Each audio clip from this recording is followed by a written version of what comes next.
Hi. You've got, we should try that. What's your name? What? Oh, this is Bridget Murphy, shamanic healer and teacher, and we are opening the pathway to our guidance. So we are on the fifth week of a 6-week series, and today we're going to be talking about creating ceremony. She did that so well. I just like threw that right at her and she just stepped right into it. Yes, so this is so great. So welcome everybody. And and let's just take a moment to just breathe here and just get a little connected and get ready, because this is great information that we're going to share, because it's so powerful. When we shared it last week, you never even got it. Yes, last week, unfortunately, we didn't hit the go button. So we are happy to be here live with you today. Okay, so creating ceremony. Yes. How important is it in today's world to have ceremony? And what is the difference between ceremony and celebration? Great questions. So ceremony, in the context of what we're talking about, is very connected to opening your pathway to your guidance.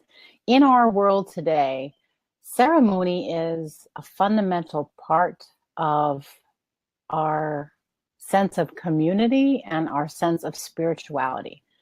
Now, traditionally, in cultures that have ceremony as a part of their way of life, there are ceremonies that are created for specific purposes. There are ceremonies for celebration, for weddings, for funerals, for ceremonies that are specifically geared towards communicating with the spirits for healing. So the difference between a ceremony that's a celebration and a ceremony that is for grieving or for a funeral is the contents of a ceremony.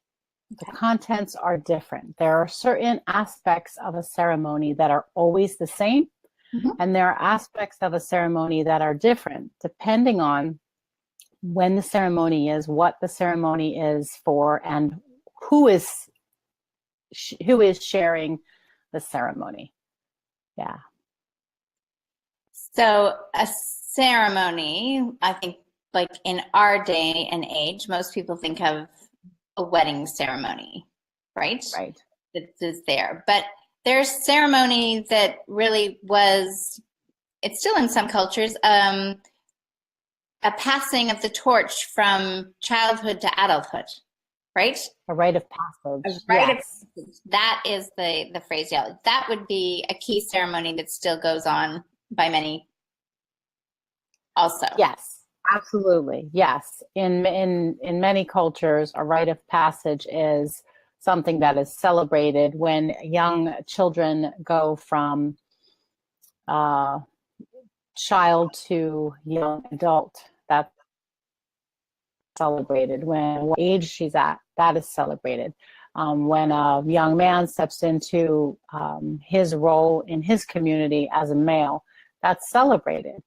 Yeah, we in our culture don't really have a lot of ceremony around that. We didn't get that piece. We didn't get that piece. But I will say that there are many, many folks on the earth who are recreating and creating rites of passages for young people, because they really realize that that's really important, and that maybe in our modern culture is something that they missed out on, that the adults missed out on, and so it's being created and recreated in different circles and communities around the globe. I'm part of a community that is earth-based, that celebrates the seasons of the earth and celebrates the turning of the wheel, as it were, and also celebrates the importance of children moving into adulthood or young adulthood, and creates ceremony around that. So it's really nice to see that even though our entire culture doesn't do that, that there are pieces and pockets where people are bringing that back and doing it. So in a sense, it was sort of taught out of us, but we are, as people are in reconnecting to their pathway to guidance, right? They're being guided back to these ideas that ceremony is so important and connecting to that. As people kind of hunker down and really realize they want to go for what's real and they want to have what's really real in their life, ceremony is a part of it. Listening to the guidance and the invisible world, listening to spirit is a part of that. There are a great many people right now who are wanting to know how to connect with spirit because of the times that we're in. And because it is time, it's time for everybody to come back home into their hearts and to remember that they're connected with something that's much bigger than us. Yeah, and coming back home into your hearts. I think this is like deja vu, but the third time in 24 hours that somebody has made that reference, that home isn't, we're not talking about your house anymore. Home is that space that each of us can find, whether we say it's in our heart, but it's that presence that you know that you are a part of something beyond any physical idea. It is this total connectedness that you are one, like you are really home. Yes. I remember a moment when I realized that my home was in my heart, and I realized, oh, no matter what, I'm okay because it's here, right here is where my home is. Yeah, powerful moment. And I'm so glad to hear that other people are talking about that. Yeah. I wanted to talk a little bit about. Yes, I wanted to get back to what you're talking about here. Yeah. I just wanted to talk a little bit about why we would create, like what would be the purpose for creating ceremony. We know that why we have ceremonies. We have ceremonies for rites of passage, for baby blessings and christenings and weddings and funerals. So we have that, but why do we have it? What purpose does it serve us? And what purpose does ceremony serve us on our way to being Incans? And so just a couple pieces that are important is that ceremony creates the space that allows us to step out of our everyday ordinary reality. And that is really important for us to do. Just like we go to sleep each night and that feeds us, we step out of our waking reality and go to sleep. Important part of life. Stepping out of our regular reality and creating ceremony feeds us on a spiritual level. And it also calls the attention of spirit. It says, we are doing something sacred here and we would like you to join us. So that's another reason why we participate in ceremony. It also allows our divine or spirit to know that we're taking our relationship with them serious. And the last reason that we do ceremony or reason why we do ceremony is because it affects the subconscious. When you have something that you do over and over again, and aspects of ceremony are done over and over again, when you have that, it moves into your subconscious. And each time you step into a ceremony that is created over and over again, your subconscious mind understands that it's time for something sacred, and the rest of you goes there more easily because there's been a path that has been forged over and over again. So those are just some reasons why would we be doing ceremony, and why, as a person, an individual on a spiritual path, why would I do ceremony? I understand that not all spiritual paths include ceremony. And on a shamanic path or an earth-centered path, there is always ceremony. So it's important I want to give that to people. I want people to know that why we create ceremony and how to create ceremony so that they can do it for themselves. Yeah. So there's a great connection in shamanic healing work, right? In the whole idea between the ground, the earth, right? Making sure you're very grounded, and the spiritual realm, all in the same time in a ceremony. Yes. The earth and the sky are always a part of everything. And you can look at any shamanic tradition or any earth-based tradition and find that connection between us, where we are in our place, and the earth and the sky. It's always noticed, paid attention to, and worked with. We work with those energies all the time. Well, I just think it's important to just really draw upon that of when you're saying the connection to the earth, because there are many people that they'll have new moon rituals, right? Or ceremonies or things like that. But it's a lot from my perspective will just be about, in a sense, connecting with what's up above, but not necessarily what's on the ground. And so your practice is always bringing the earth and the sky together as one. Yes, yes. And also in shamanic practices or shamanic cultures, there's an understanding that when we connect, we're not just connecting here and now, we're connecting with the past and our ancestors, and we're connecting with the future. And the ancestors, you know, or the ones who will be born and who will have us as ancestors. It's time, and understanding is cyclical and all connected. So yeah, there's an honoring of all stages of life. Yeah. So where did the first ceremonies sort of come from? Mm-hmm. They came out of being connected to what we could not see. So the first peoples on each continent lived very close to the earth, and they learned how to be in connection with the earth.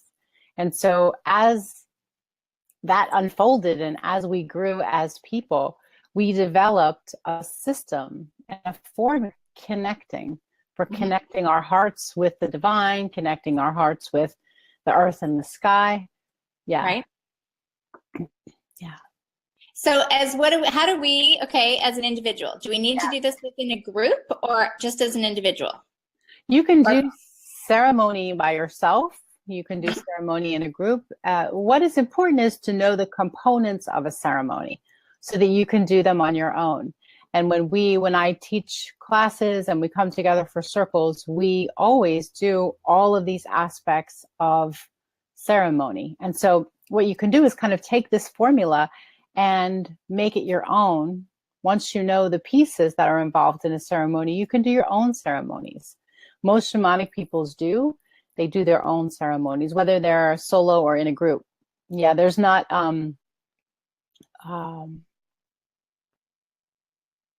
no one is ranked in a way that they can't do ceremony. Once you know how, you can do ceremonies. Yeah. And of course, in a shamanic culture, depending what your role is in the culture, you will have. Bridget? Yes.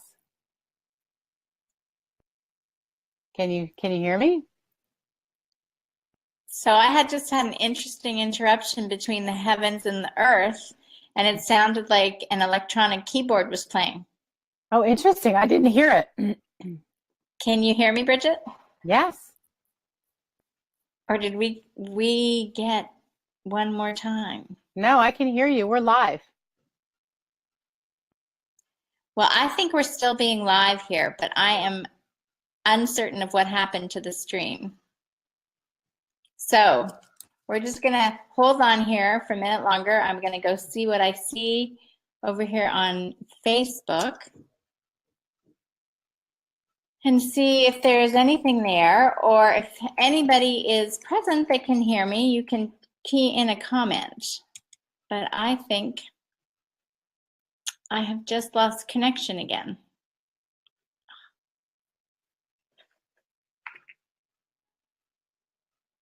Hello?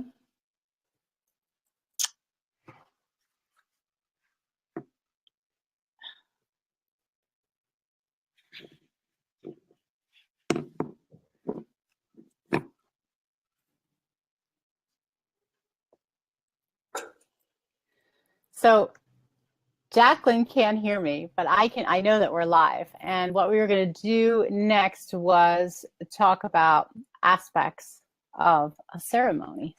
So let me just make sure she doesn't cut us off thinking we're not on. And let me just hang on, folks. Sorry about this. This is the glitch with the live for the ceremony. So you can prepare yourself in many ways. You may prepare yourself by getting into a meditative state. Some folks prepare themselves by taking a calming bath or a ritual bath with certain herbs. Some folks make sure that they have eaten, or some folks will fast before they do a ceremony. It really is individual. Thank you for letting us know, Eleanor. It is individual. How you do ceremony is very individual to, or how you prepare for ceremony is completely up to you. People usually develop their way of preparing for ceremony over time. So generally, you're putting yourself into a place where you're grounded and centered before you begin. That's the first step of a ceremony. Second step of a ceremony is to actually create the space. Create the space that you're going to have your ceremony in. If it's in your bedroom or your basement, then you would have the items that you want to have ready for your ceremony, typically items that are already on your altar, plus items that are specific for that ceremony. You would get them ready. And there are many ways to create the space. Some people will burn some incense in the creation of their space. Some folks will create a type of a physical circle where they draw a circle around them. Some people will just designate that this is the space and here is what we are utilizing for this ceremony. So creating of the space and designating the space as a space for the ceremony. That's your next piece. With me so far? Yeah. For when I do ceremony for myself, I have my altar, and I have my altar lit up and open, ready for a ceremony. It's something that I always have present. And so when I do a ceremony, I have the same altar. I just have different things on it. There's something else I wanted to say. Oh, well, I don't know where it went. Go ahead, Jacqueline. The placement of rocks around the circle, for some reason, is that a necessity or just a preference? That is a preference and maybe a protocol for some spiritual paths. Some people will designate that physical space around them and will maybe make a circle of flowers or a circle of rocks or a circle of sand or a circle of salt. Some people will designate a physical, a perimeter or of the circle. Thank you. Yes, that can be part of the ceremony too. For me, I have my space set up and I have my altar set up and I know where I'm going to be and I go from there. So the creating of the space. And the next piece, the third piece, is an honoring and an invitation for Spirit, God, Creator to come into the space. And that can be done silently. It can be done out loud. It can be done just holding your hands up and saying, I honor and invite all of my allies. That's shamanic word for helpers, all of the spirits, all of the directions, whatever way that you would honor what is sacred to you. So the honoring and the invitation for Spirit to be present there. The next piece is to state your purpose. You say why you're here. I am here to sit and meditate. Maybe you're doing a ceremony and you're going to meditate. I am here to lay a prayer out for the people in Florida. I am here to do some healing work for a friend of mine. I am here to celebrate the crossing over of someone, who recently moved to Spirit. So you state your intention, why you're here, what you're doing. And then you do what it is that you've come to do. Do the prayer, send the energy, be in whatever celebration, you're creating. If it's a celebration, you do the work that you came to do. The next piece is to have gratitude and make an offering. And in many traditions, an offering is something that is physical. It may be tobacco, it may be herbs, it may be honey, it may be alcohol. Different spiritual traditions have offerings that they leave in gratitude for the spirits, or gratitude for life, gratitude. So the gratitude in the offering is that next piece. And then the last piece is the closing of the ceremony, saying, you've said thank you, and just stating we are now, we thank you for being here, and we're now going to end our time together and open up this space. I always like to have a blessing, and as I open up the space, I do everything with drumming and rattling. So when I open the space, I use my drum. When I close the space, I use my drum, and that designates the beginning and the end. And I also set the intention that all of the energy that was here for this ceremony open up and be used for healing into the future and the past.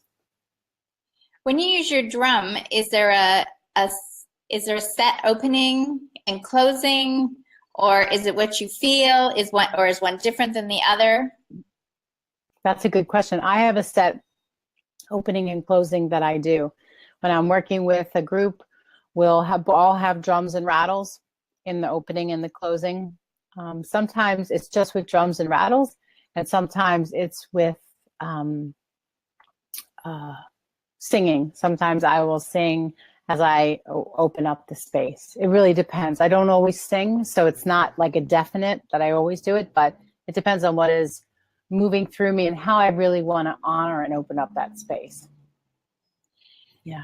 Have you ever had an experience with the ceremony, for instance, a group ceremony, or maybe it could have been personal, but I'm feeling more group, that you came together intentionally for, let's say, as we're just talking about, so many of us thought about the Florida, and that you could actually feel that the ceremony and the intention that you were doing was, that you were supported, like you just felt like it was really real, like everything, it was no longer just an intention. It was like you really felt like everything was opening up.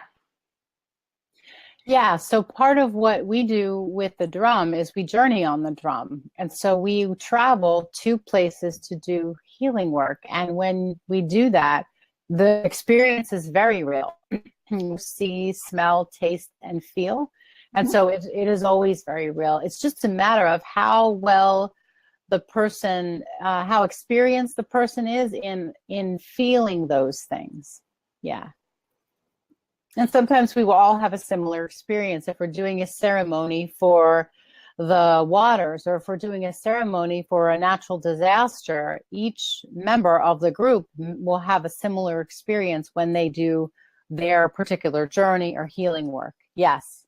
Yes, it's very real. And you can feel the shift of energy in the room when the ceremony opens. You can absolutely feel, even if you don't know what ceremony is and you've never been to a ceremony, if you're sitting in a ceremony, you feel that. You can feel that we've altered the space, which is one of the very reasons for doing ceremony. Yeah. Well, it sounds like it's a very powerful tool. So what stops people from doing it consistently? Yeah. What stops people from doing it is that they don't know how. Okay. No one has given them permission or a protocol or an example of what it looks like. That's what stops people. I believe the more people know how to create their own ceremonies, and the more that they understand how powerful it is, they'll do it. Yeah. So is that an element that you teach, like in one of your group courses, or is that something that they just get from experience with you directly, or how can we get this information more out there? Well, it's both. Whenever we do group work, it's always in ceremony. My shamanic classes always start and end with opening the space and closing the space, and the workshop happens in the container of that. So the whole thing is a ceremony. And when I do online workshops, we do the same thing.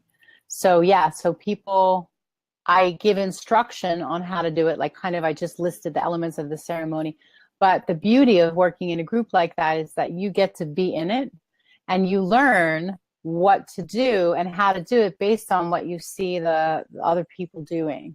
So it's a real experiential experience. Yeah, it's a very hands-on experience because there's really no point in just telling you how to do it if you're not going to share what it feels like to be a part of it.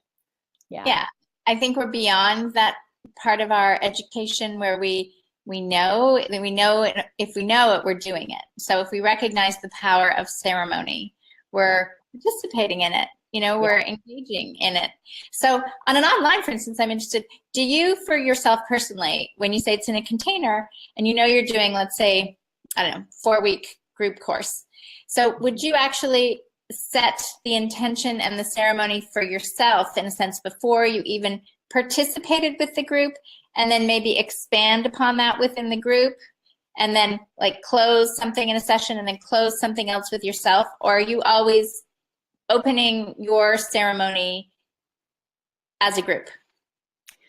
That's a really good question. Yeah, I always, no matter where I go and what I do, I open up the space before anybody arrives. So I do that live and I do that online. I have my own ceremony that I do to prepare, because to me, doing workshops is a ceremony. So I open up the space beforehand, and then we open up the space together, whether we're online or we are in person. And it looks a little different. If we're online, I have everyone bring a candle. Right. And if they have a drum or rattle, they'll bring that. My workshops so far are all live. I don't do, I've not done any recorded workshops. So everyone is live in real time, and so, yeah, we'll open that up. Now the difference is that not everybody can see the entire altar, although I'm working on, positioning with these things is tough. So I'm working on that. But yeah, we open up the space and do pretty much the exact same thing that we do if we were in person. So when is the next group ceremony that you're doing that people can reach out and touch you virtually and participate in? Yeah, well, I have a couple of things going on. Right now, I am in the middle of, or in the process of, launching a pilot program for my next online workshop. So if folks are interested in joining the pilot program for the Shamanic Journey workshop, I've opened it up to my Spirit Works tribe first. So if there's space in there after all my Spirit Works folks have joined, then that is open to whoever would like to join us. If you feel like you want to do that, contact me soon, because we're starting on September 20th. That's my next workshop. And then beyond that, I am going to be offering, I think we're going to be talking about that on the summit. I'm going to be launching something brand new that I'll share on the summit on September 22nd. Top secret until then, everybody. You have to. Yes, top secret until then. But for now, I have a 4-week shamanic journey work online program. It starts September 20th. And I still have openings in it, and folks from my Spirit Works tribe are stepping into that. So if you're interested, you can contact me at spiritworkshealingarts.com. Perfect. Yeah. That's a week. Thursday it starts. Right? It starts Wednesday. So Wednesday, week tomorrow. So yes. Get on it, everybody, because if you've been following along in this dialogue, you know that there's something more calling you, because you're obviously resonating with this conversation. So this is just awesome that you're starting it a week tomorrow. Yeah, I'm really excited. Very, very excited. And it'll be a nice opportunity for folks to receive feedback on what their experiences are. A lot of workshops most workshops are not live. Mm-hmm. They're pre-recorded with a question and answer segment, but this will be completely live, which is a treat, because you get to see everyone in real time, ask questions, and receive feedback on what you're experiencing. Yeah. I think that's where things are going now, because it's like, if we're talking about in the world being present, how in the world do you record something you know, weeks, months ago to have available for course material, you know, in one respect now. I mean, you write things down and there's a book, but there's an essence for those that want to stay present in that moment of the power of coming together live. Exactly. Yeah. So I'm excited about it. Thank you. Thank you for asking. Thanks for asking about that. Well, I'm thankful that I could come back and join you. I think there must have been a ceremony going on, a passing of the torch here, you know, as I just got booted out. So this is all very cool. So next week we'll be back again one more time. Yes, we'll be back one more time, and we're going to cover some of the components of what you can do now and what it's supposed to look like and feel like to connect with your guidance. We've talked about preparing yourself, grounding yourself. We've talked about centering, the fact that we are containers and that we create space. Those are all the beginning steps. Once we have all that knowledge, we can start to actively engage with spirit, and it's not so difficult to do. So next week, we'll go over, you know, the different steps of creating the space for yourself. And then I'll talk about some practical exercises and techniques, I guess, that you can do to open to spirit and connect. Yeah. Beautiful. Awesome. As always, we're going to work on getting centered and grounded and opening your pathway, or opening the pathway to your guidance, because this is important, your guidance versus Bridget's guidance and my guidance. It's your guidance. And very, very grateful for you being here, sharing all your wonderful wisdom that flows through you, Bridget. You're just a gem, and we're so appreciative, aren't we, everybody? Thank you, Jacqueline. Yeah, I appreciate this opportunity. It's really fun to come on and talk, and I love your questions. Yeah. Yeah. All right. Well, then we'll see you again next week. And goodbye, everybody. Make sure you leave your comments below if you've got any other questions, and get in touch with, once again, where are they going on SpiritWorks? Is it SpiritWorks? SpiritWorksHealingarts.com. Yeah. Just put that in the comments below, just so they Sure, know. Absolutely. Let's make a little blurb or whatever. 4-week program starts. Contact now. Okay. Great. Thank you, Eleanor. Thank you. Bye. Bye.